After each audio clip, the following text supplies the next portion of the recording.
Check, check. Nice. All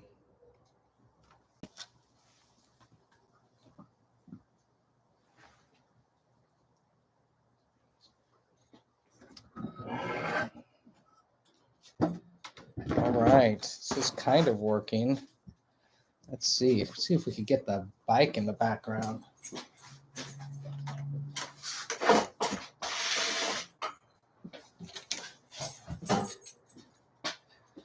Oh yeah, this is more or less happening. I'm gonna be. Who do we? Nice. I'll be right back. I need to get something from inside the house.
All right, friends. Welcome to the first ever Bikevids live. I don't know what I'm doing, and I'm glad that there is, at least one person here. So there you go. I'm sure we'll be flooded with comments and questions soon. I did some riding today out in Fort Ord, and there was a lot of traffic getting back, and so I'm running late. And yeah, there you go. So on this Bikevids Live, the first ever, I thought it'd be fun to talk about the Sea Otter Classic and particularly the gravel course. Give some opinions about it. I did do a video on the course, and so yeah, I thought I would share some opinions, and if anyone does show up, maybe ask some comments or questions. What I'd like to do is like orient my computer so that I could like look, not be staring down at the computer, but whatever. Yeah, and also maybe some bike talk, some tire talk. And so I'm gonna just like start talking about stuff. And if anyone does come and has questions or anything like that, you can ask in the comments. So why just for the sake of this fun bike vids, I guess I'll appoint myself as kind of an expert on the Sea Otter gravel course.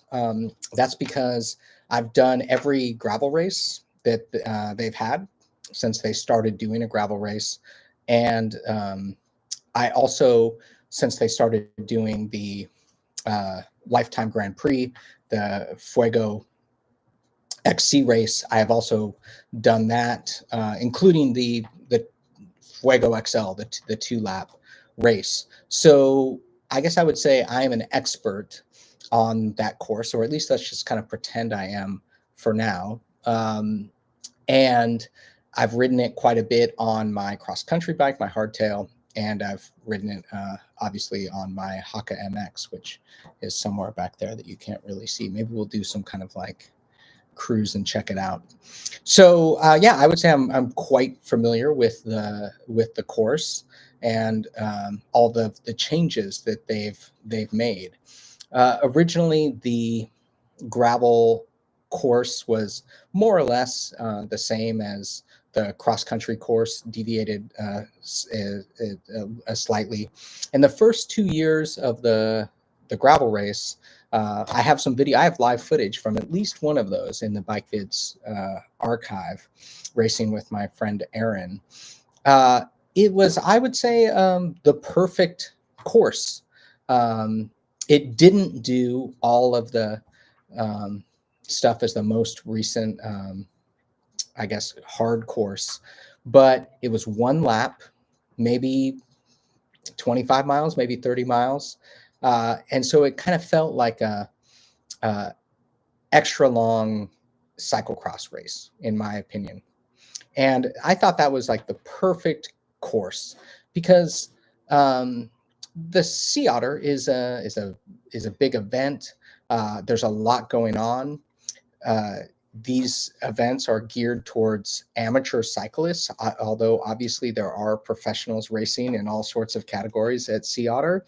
But for average bozos like you and I, we want to go there. We want to have fun. We want to do the race. We want to be able to check out the expo and all of the other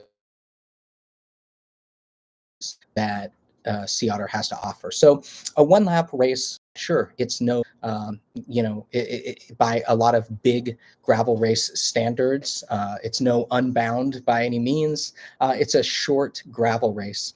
I think in that context, that was a great length to have the course. I think after the second year, people started to complain that it was too short and too easy, and they wanted it longer and harder. They wanted the race longer and harder, guys. And so Sea Otter's like, okay, we could do that. How about we basically put you on the most challenging trails at Fort Ord on your gravel bike, and we make it 2 laps instead of 1. So, fuck you. Here you go. Here's your harder race. That was last year.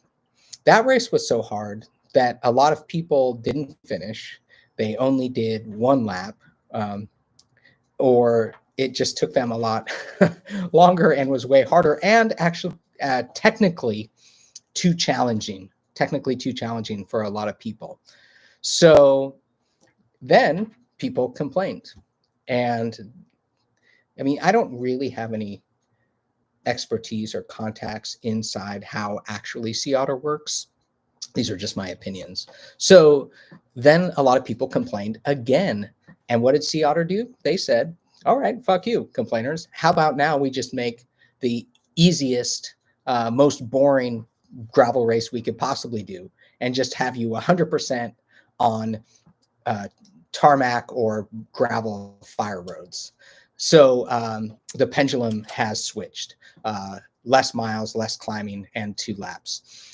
I think that a lot of people will be happy about this, because I think a lot of people that ride gravel bikes maybe are people that have spent a lot of time riding road bikes, and like I have, but not racing road bikes.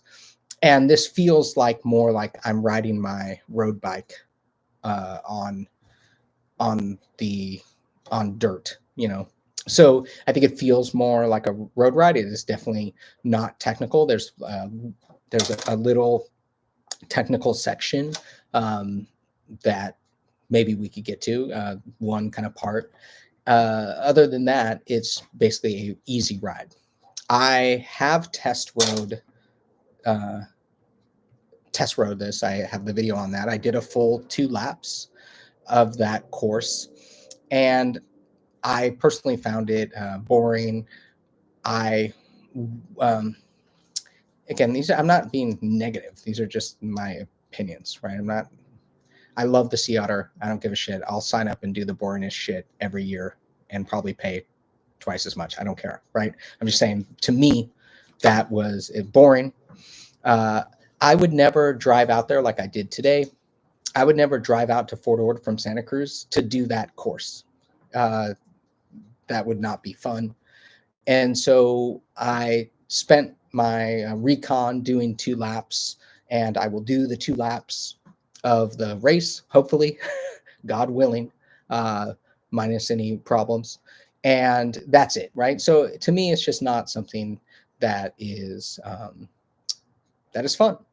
So we will see. I do promise you this: while out on course, I will not be negative. I will not say this is boring. I will not say, oh, the course used to do all of this. See all these fun trails we're passing?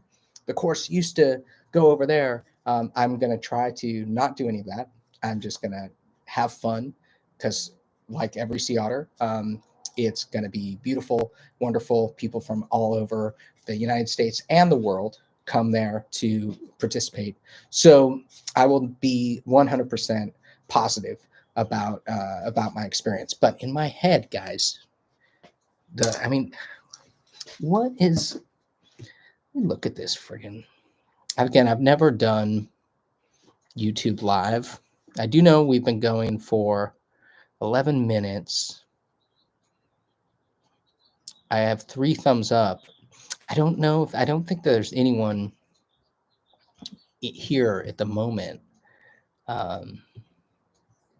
Yeah, I can't really have the interface here. So I don't think there's actually anyone here, which is fine. You don't need to be here. Because probably a lot of people, guys, a lot of people that are interested in this, they want to watch it after it's posted, because a lot of my fan base, they like to really kind of settle into the kind of right mindset before diving into a Bikevids episode. So hold that thought.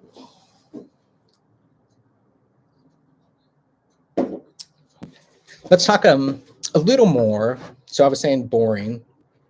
Let me talk about something. I guess what will make. I should have had some kind of, guys. Can I edit this? I don't even know if I'm going to post this when I'm done. I should have had some kind of agenda. So let's go back to kind of like what I said a little bit. I'm running super late. I'm spiraling, guys. I'm spiraling.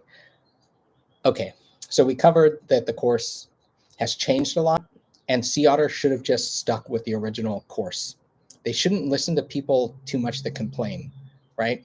Feedback and complaining are different, right? Complaining is all about me, right? What I didn't like something. It's not thinking about multiple perspectives, right? Complaining should not be listened to. Feedback is kind of a more thoughtful and critical form of giving opinions, and it's kind of based on a lot of factors. So I think this my what? Okay, my wife is yelling at me. She is in. So okay, that's one person. So I see how this works. I see you. I mean, I see that there's one person. Can you make a comment in the chat? So I think that Sea Otter should not be at the whim of various complaining. Are cyclists more complainers than others? I don't know. Cycling does get a rap, probably well-deserved rap for kind of being, to a certain extent, a sport of privilege. Do privileged people think that their opinion matters? They matter more at all? Yeah. So, oh shit, 2 people are in now. Okay. So, wow, man, how do people do this that are actually popular? I mean, how do they keep it together if people actually sometimes I'm in some live chat, Ryan Van Duzer, Pathless Pedal. I mean, these folks, they have thousands of people too. How do they keep it together? I mean, I've got 2 people, one of which is my wife. And I'm losing it. Okay. So Sea Otter should not listen to complainers. 2, the result of this is a boring gravel race, but we're still going to be positive about it on race day. We're only complaining now. And three is there actually is some spicy part. There's I would say one spicy part. So let's talk about that. The race starts at the Sea Otter Bridge, I think is what they call it, but down on the track at Laguna Seca. Very exciting, very cool.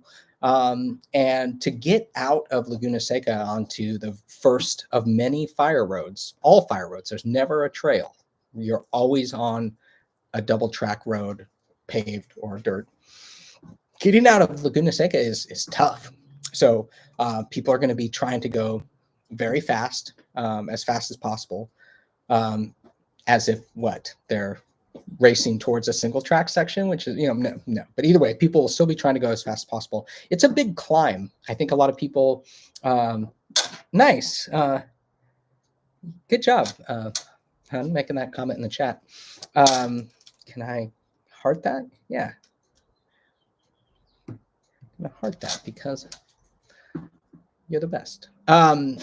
People are going to be going very fast. It's a big climb out of Sea Otter, or out of the track at Laguna Seca, and you're going to be feeling it if you're going for it at all. By the time you exit the gate on the first bit of double track down to, I think, God, what is that road called? Someone knows out there. I mean, out there on the, out there, not in my live stream, but someone knows.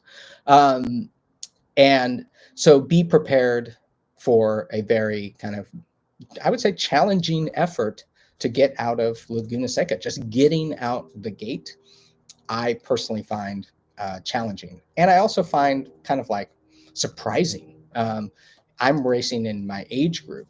I find it surprising, like, wow, like these people are really going for it. And so a lot of fit folks. But even if you're going slow, it's a big climb out of Laguna Seca. However, as soon as you get out the gate, you're on a descent. That isn't the smoothest of the gravel roads, but it's not super rutty. But there are a little bit of sandy parts. But you could pretty much ride in either side and the center of that descent. That leads then to a full-on gravel road descent, where it's basically you're on like, Cadillac gravel. But the spicy part, the one part of each lap, is after we turn onto Three Sisters Road. We make a left on that road. And yes, okay, I'm not counting hard turns as spicy. That's just, yeah. I mean, you're on a slippery freaking gravel road.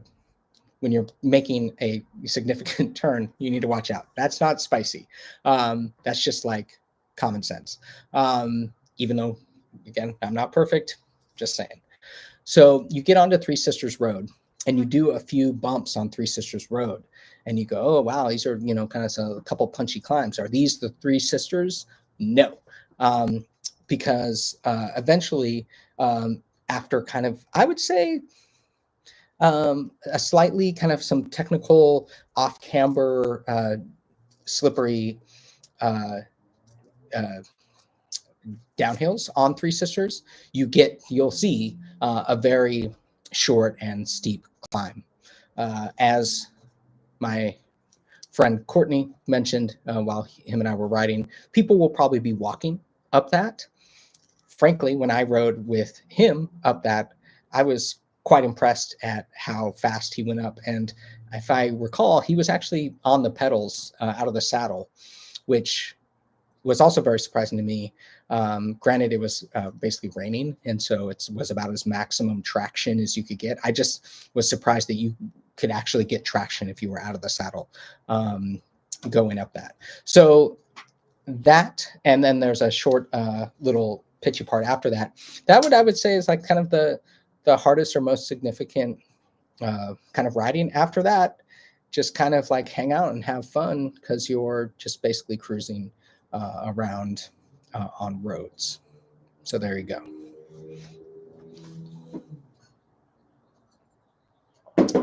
Not sure what you do when you have to go to the bathroom. Maybe you just friggin' maybe you just end this. So wait, hang on. Oh, nice. That's very nice. Because I do often wonder if I'm making sense, just generally in life. So that's good. So leaving Sea Otter, or I'm sorry, when leaving Laguna Seca, to review, harder than you think. And very shortly after that, the biggest effort in a pitchy climb, even though there will be other pitchy climbs, but that Three Sisters one is the most significant. So if you're thinking, hey, I'm going to just give it, 200% to make it out of the gate at Laguna Seca and get some downtime, yes, you do get a little bit of downtime, but that kind of technical climb, I guess I would say, on Three Sisters is right around the corner. So be mindful of that. You want to do, maybe one of the last things we could talk about is a little bike talk. I wish there was, I could like move the camera while the camera's connected to the computer. Let's see that just for fun. Because I mean, again, there's friggin' just a couple of us in here.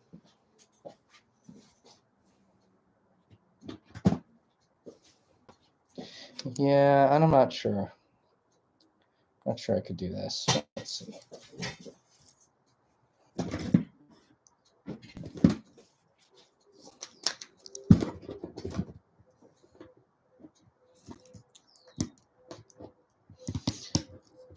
That's a pretty good view. Whoa. Oh, Lord. Yeah, actually, that is a pretty good view. I could just kind of like be like, hey guys, how's it going? I think there's some also like mirror image thing I need to learn about. So you can kind of see the Haka MX here. And nothing, I'm not doing anything different for the setup in this.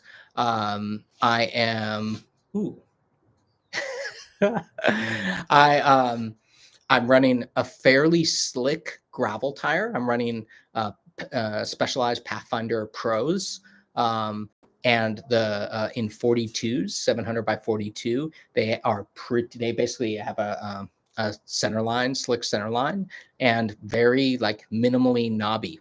So part of that is, for me, is a certain amount of comfort in terms of oh, nice. There's 3 people now, because otherwise I'm not going to stay like in this like kneel down position.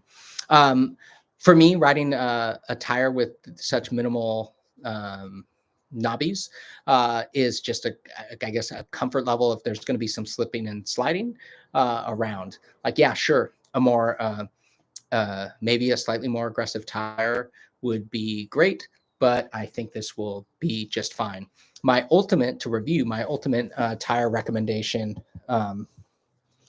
was the WTB Byway, which actually I think has more aggressive,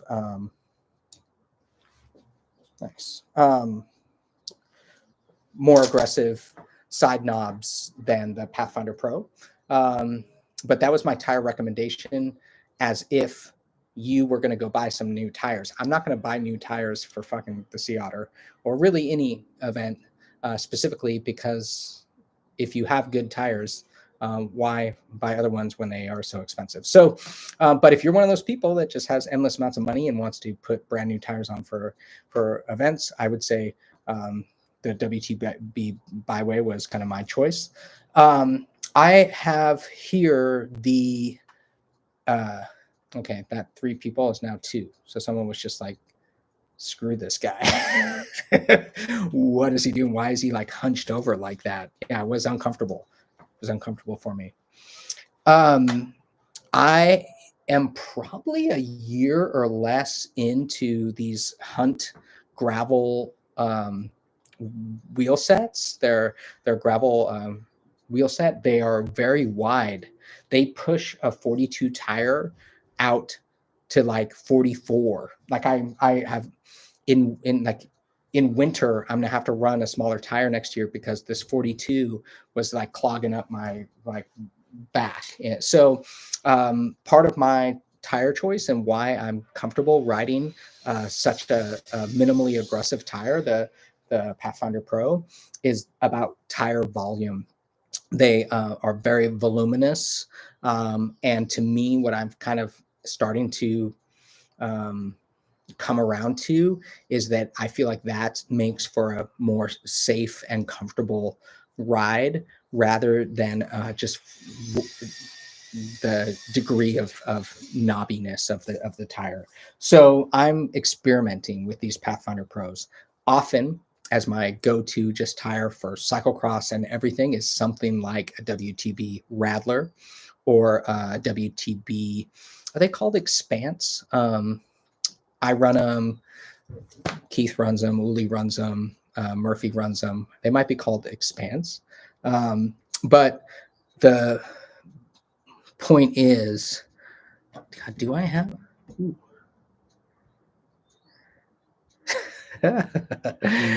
Yes, to Taco Tube Animations. Why not? Yeah, why not? So that's what I'm kind of thinking in terms of tire. I'm just very lucky to have this great wheel set. Highly recommend. And so I think it makes even just a tire that might have some problems. I think the wheel set makes those tires great. But other than that, nothing weird here. I'm not doing anything different on the Haka than normal. I run a 38 11 46. Ooh, ouchie. I run a 38 11 46.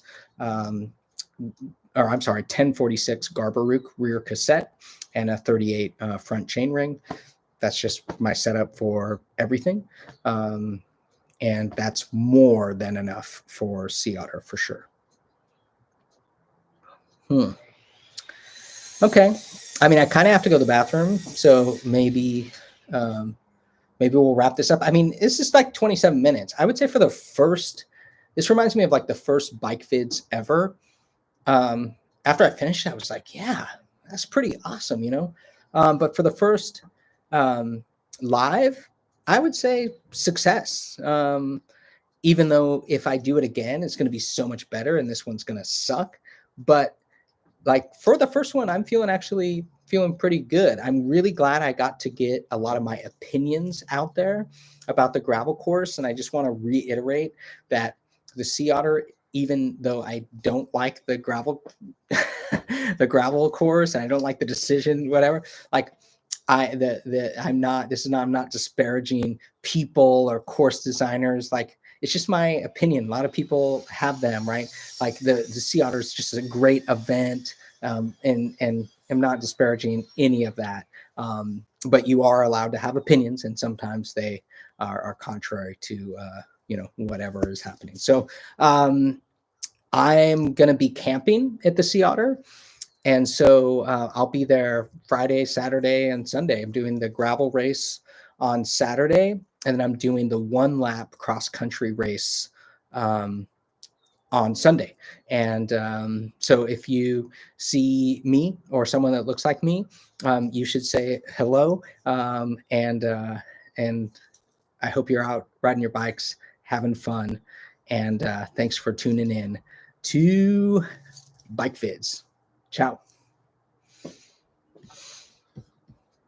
Okay, how do you go unlive? End stream. End stream.